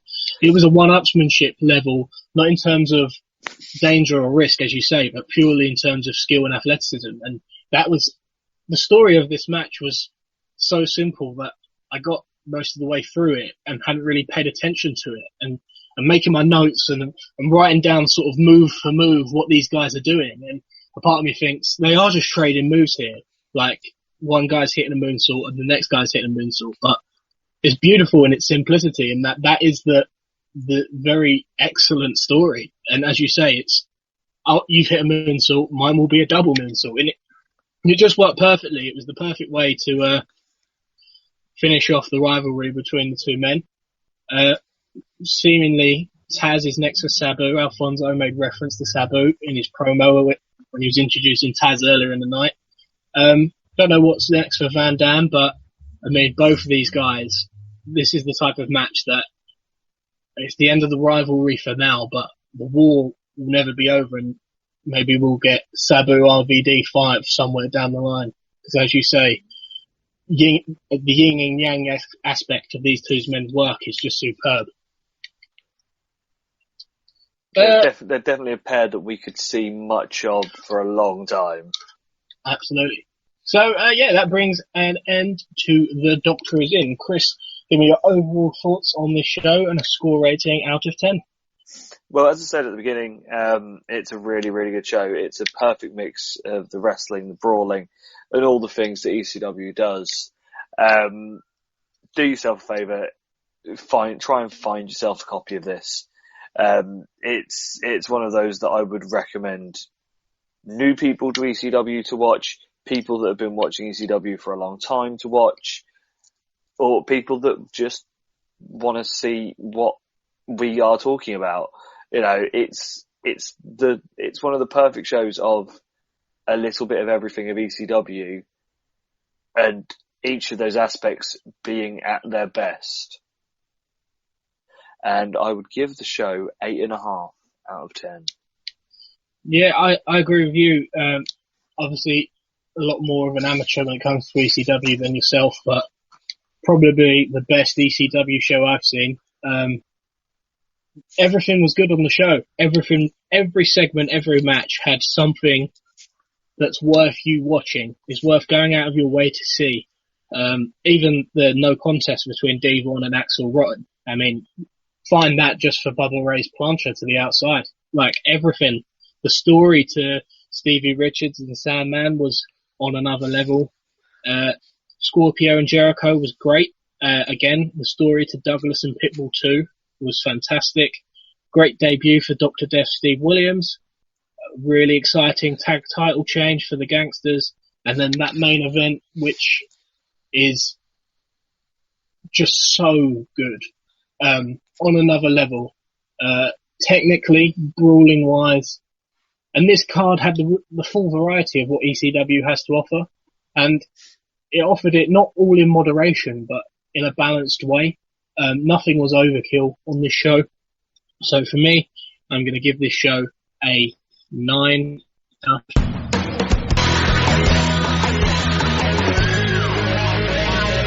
This is Extreme! So with The Doctor Is In taking place on the 3rd of the month, we now move on to our Hardcore TV chat for August 1996, starting with the August 6th edition of the show, which is entirely composed of highlights from The Doctor Is In. So on this show, we have the opening segment from that show, which is JT Smith bringing out Kiss before being canned by Sandman, who is in turn taken down by Raven and Stevie Richards. Then we have the segment with Axel Rotten and Devon Dudley, ending up being in a brawl between Devon and Bubba Ray Dudley. And we have the match between Stevie and Sandman, with Stevie defending Raven's ECW World Heavyweight Championship. And finally, to wrap up that week's Hardcore TV, we see highlights of the four-way dance, with the Gangsters winning the ECW Tag Team titles from the Eliminators, with the Bruise Brothers and Samoan Gangster Party also in that match. That is the full Hardcore TV for that week. So yeah, don't really need to go into any more detail for that. But it's very different with the second episode of Hardcore TV of the month, the episode that aired on the 13th of August. This is entirely made up of highlights from the August 11 show, that's entirely from Korakuen Hall in Japan, as part of ECW's tour in conjunction with the IWA. This show was in front of the largest crowd in ECW history.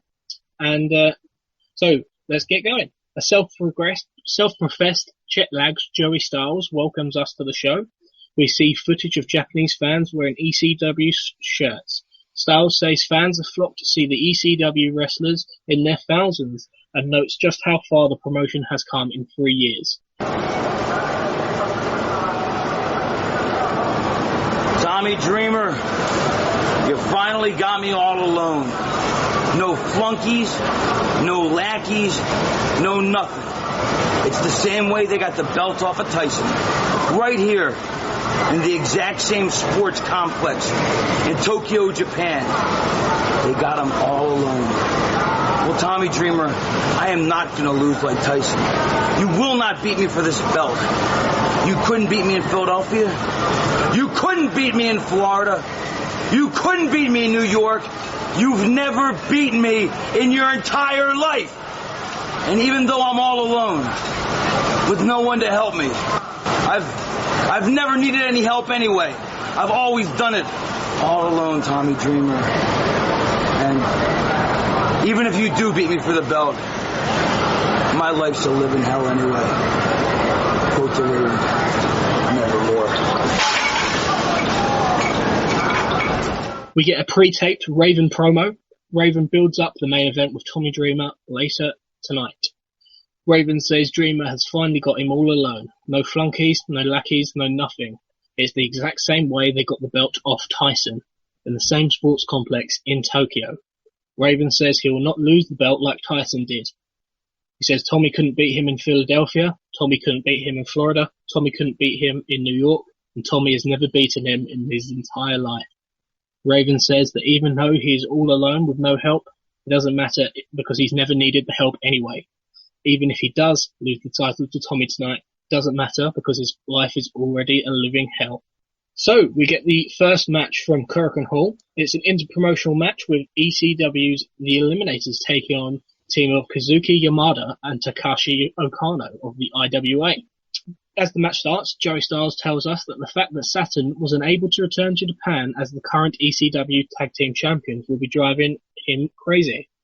There's an interesting note about that in the Observer, and I'll talk about the match first, and we'll discuss the match, and then I'll talk through the tag title situation. So, this match was basically, it felt like a prolonged exhibition squash, if you will, with ECW's team looking strong throughout. Kronos and Saturn are in control early, with Kronos getting a big reaction from the initially reserved crowd. Saturn goes to the top rope early on and shouts EC-fucking-W before driving a knee into Yamada. This wakes up the crowd, who proceed to chant loudly ECW, which is very unlike the stereotypical Japanese crowd. The Eliminators continue in complete control. Yamada and Okada only get short hope spots, such as a near fall with a crucifix before being immediately cut off again by the dominant Eliminators. Okano ducks a clothesline from Saturn and hits him with a lovely German suplex for a 2 count. Saturn then responds with a German of his own before the action spills to the outside. Kronos takes a chair to Okano, and Saturn dives from the top rope to the outside, which brings more ECW chants from the loud crowd. ECW team continue their dominance, regardless of which IWA wrestlers in there with them. Kronos hits a superplex and Saturn follows it up with a splash from the top rope for a 2 count. The IWA pair finally get some sustained offense. The two run wild with double clotheslines and drop kicks, and they clear the ring. Okano hits a spinning roundhouse kick on Kronos, followed by a scoop slam for a 2 count. They lock in a double STF on Kronos, but Saturn breaks it up. Yamada hits a high crossbody off the top, but Kronos breaks up the pin. Saturn hits a big vertical suplex and follows it up with a kamikaze diving headbutt from the top, but Yamada breaks up the pin. Kronos clears Yamada from the ring, and the Eliminators hit total elimination on Okano for the win at around the 14-minute mark. Chris, any thoughts on this show, the first televised match from the Tour of Japan for ECW? As you said, it was a sort of glorified squash match, but I actually quite enjoyed it. Obviously, seeing ECW guys in a very different environment of the Japanese audience. Obviously, they have a way of sort of obviously being quite quiet during matches and stuff, and hearing them starting to chant and stuff, it was very novel to see it. The match itself, the two Japanese lads were really, really good. Worked really well against the Eliminators and their style. And obviously the Eliminators winning was one of those that we thought it was definitely going to happen because of it being on ECW TV. They weren't going to sort of have their guys lose. But, you know, if that's the standard of match they were putting on that tour, it would have definitely pleased the fans that were there. Yeah, it felt like an exhibition of what an ECW tag team looks like and what one of their matches looks like in front of a crowd that was dying to see it. And a glorified squash maybe, but it got over the crowd. The crowd wanted it to get over with them. They were there to see this. They're excited to see this. They're excited to have ECW there. But it worked well. An interesting note about the Eliminators, you say obviously they were scheduled to win this match. Well, initially, This match was actually listed as an ECW tag team title match to the extent that the ring announcer live actually announced the match as being for the titles, despite the Eliminators, 1, not having the belts, and 2, having lost them a week prior at the Doctor Is In. The immediate belief regarding the actual tag title change in Japan was that Heyman didn't want the Eliminators to lose to an outside team, because the Eliminators were actually scheduled to face a different team on this show, but the one half of the tag team they were scheduled to be facing actually sustained an injury on the show the night before, on the 10th of August, so he was unable to perform at this one. So Yamada and Yakano were sort of roped in last minute as Eliminator opponents, and as such, the match was changed so that the Eliminators would be going over. But initially, the Eliminators were scheduled to lose this match. And people believe that the sole reasoning around the tag title switch with the Gangsters winning the belts the week before is that Heyman did not want the Eliminators as his champions losing to an outside team. There was an idea to bill it as an international tag team title match, but Heyman didn't want to do that. He said ECW only has one set of champions. Heyman tried to make the Eliminators billed as the number one contenders for the IWA tag team titles, but that didn't fly. And according to people there, the ring announcement definitely said it was an ECW tag title match. And the fans there, the hardcore ECW fans who had heard about the tag title switch, were said to be really surprised having heard about the Eliminators losing the belt last week. So there's a lot of confusion when the ring announcer said it was for the ECW tag titles. So, Chris, any thoughts on that? So, conspiracy theory that the title switch was done purely to save face, with the Eliminators initially intended to be losing a match on this show. What are your thoughts on that? It's definitely one of those we've heard things like this before with ECW, where if something doesn't go their way, they will somehow change it or do something about it.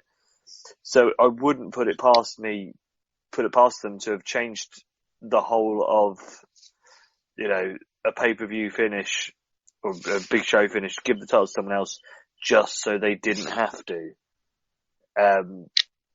It's petty, but at the same point, we've seen it from ECW before. And in the same manner, sort of to play devil's advocate and defend ECW, it worked, and it didn't feel like they hotshot a title change. It felt like a natural part of that storyline, with the Gangsters winning the belts. So, although it may have been rushed, it wasn't like a U-turn with storyline. It may have brought it forward a few weeks, but it worked. It got over with the crowd on the night, ECW's crowd. It's just an interesting little anecdote to add an extra layer to ECW's backstage dealings. So next up, we have Raven defending his ECW World Championship against Tommy Dreamer. Paul Lee is in the ring for the introductions. He gets a big reaction from the crowd, who chant ECW throughout. One little pet peeve I had about this match, especially in ECW, which seems harsh to hold them to a higher standard, but it's because of what they represent that it applies even more to them. I hate when matches between two guys who hate each other just start with like a collar and elbow tie-up. The blood feud aspect of the rivalry between Raven and Tommy Dreamer, for them two to just lock up in the middle of the ring doesn't really make the utmost sense. And I say especially in ECW because this is the home of hardcore wrestling. This is where they push the boundaries of what people do to each other inside the ring and inside the arena generally. And so it makes even less sense that these two blood rivals in a blood feud would start a match in that way. But nonetheless, that is how the match started. Well, it's like, as we said, what was the good thing about the Pitbull and the Shane match from Doctor's In is that they literally went at each other to break each other's necks. There was no sort of being nice about it. They were really going at it. Whereas, you'd expect the same here as well. Yeah. Well, to their credit, it didn't last too long, that particular tone within the match. The action quickly spilled to the outside, as you'd expect, and within the first minute, Tommy Dreamer baseball slides a chair into Raven's head and busts him open. So, as I say, it didn't last too long. It's just a little pet peeve of mine. But yeah, Raven's busted open, and Dreamer gets chants of "He's hardcore" from the Japanese crowd. There's some really bad camera work out in the crowd, which makes it really difficult to see what's going on. The highlight would be Raven suplexing Dreamer onto the bare concrete floor. I say highlight, probably not for Tommy. The action eventually returns to the ring. Both men, by the time they get there, are bleeding a lot. Raven wearing a full crimson mask. Raven lays a chair across Dreamer's face. He hits the leg drop. The referee checks to check to see if Dreamer's okay to continue, which of course he is. So Raven responds by hitting a DDT onto Dreamer on a steel chair for a 2 count. Raven takes Dreamer outside, lays him across the table, and drops a double axe handle from the ring apron. Dreamer drives Raven into the steel post and follows up by launching a table at him. Dreamer drags Raven to the top of the building and drives him into a wall, which leaves an imprint of Raven's bloody face on the paint. Dreamer throws Raven back down the steps towards the ring and turns around right into a Stevie kick, who interferes freely despite Raven's earlier promo about doing it all alone. Back in the ring, Richard slaps Dreamer before he hits him with another Stevie kick. Tommy kicks out. Another Stevie kick catches both Raven and Dreamer, but Stevie puts Raven on top of Dreamer, but again, it only gets a 2. Dreamer makes a comeback. He cuts Stevie off, and Raven accidentally drop kicks Stevie. Dreamer hits a DDT, which a fairly large amount of the crowd bought as the finish, but it only gets a 2. Dreamer calls for a chair from the fans. He lays the chair down and hits a running bulldog on Stevie onto the chair.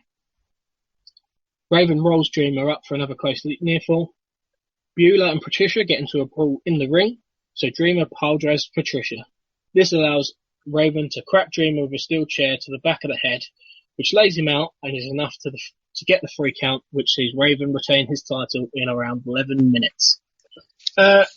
Chris, thoughts on this match and probably more importantly, Raven working a full match without his cast, having suffered pneumonia, a broken foot, and being unable to work for a large part of the early goings of the month. Well, obviously, this is probably one of the reasons of his downfall for the rest of the month. Obviously, Dreamer and Raven go against each other so often that these two could probably put on a decent match in their sleep. As you'd expect, obviously we did have the beginning bit was a little bit sort of, this is meant to be a blood feud, why are you not killing each other? But, you know, these two go so well together that you can put them in any environment and they are going to work. Having Stevie cheating and sort of, he's not here, he's not going to be one, and then my lackeys, he turns up, he gives him a couple of super kicks. That's what Stevie's there for. And Raven, the character, always needs that element of, I've got a plan B. Because at some point, Tommy is going to get that win.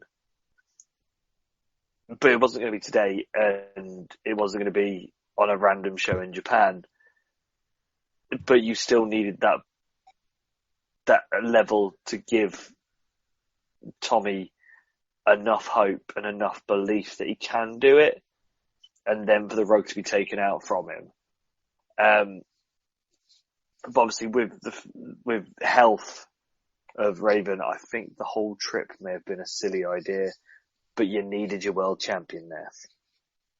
Yep, absolutely. I agree with everything you said.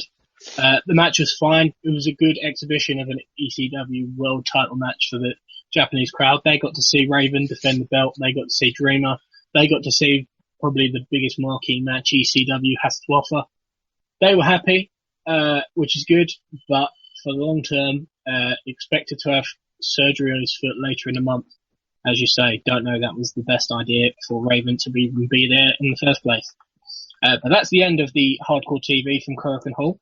And for the August 20th edition, we turn to the ECW Arena.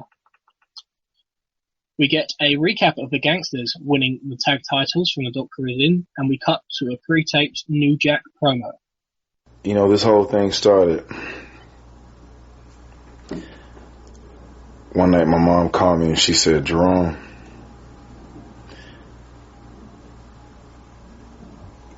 your youngest sister, her son is gone. I said, what do you mean gone? She said, well, you know the neighborhood we live in, the neighborhood we've been trying to get out of forever. She said, you know what goes on? Gang banging. She said, well, they was claiming territory outside and,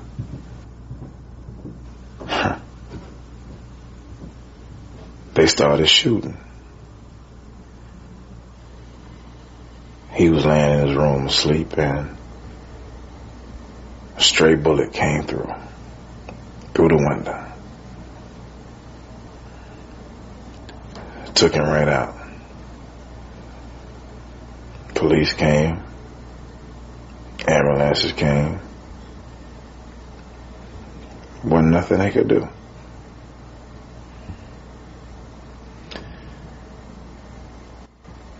I said, damn. All the money I've been trying to make just wasn't enough. And I called Mustafa and I said, we gotta win the tag team belts. We gotta get the titles, cause if we don't, ain't no telling who gonna be next. I gotta get what's left of my family out the projects, out the ghetto, and I'm gonna do it by any means necessary. New Jack is very emotional. He explains just how much winning the tag team titles means to him and his family. We get a video package recapping the full story of the Gangsters' journey to winning the titles at the Doctor Is In. That night, Mustafa looked at me and he said, Jack, partner, I ain't never seen you like this before. And I told him, I said, Mustafa, for 3 weeks, my mom has cried for 3 weeks because we didn't have the money to get that kid a tombstone. And I looked at Mustafa and I told him, I said, tonight, we got to win the titles. We got to. Because we got to get that kid a tombstone. The only match featured in this episode is Shane Douglas defeating Pitbull 2 to retain his ECW Television Championship, which we reviewed in our coverage of the Doctor Is In. We see the promo segment with Pitbull 1 before the match talking about how he doesn't know if he'll ever wrestle again, followed by the match in its entirety with the ravenous crowd watching Douglas defeat Pitbull 2. We move on to the final edition of Hardcore TV for the month with the 27th of August episode. We round off the month with a Hardcore TV consisting of 2 matches. The first taking place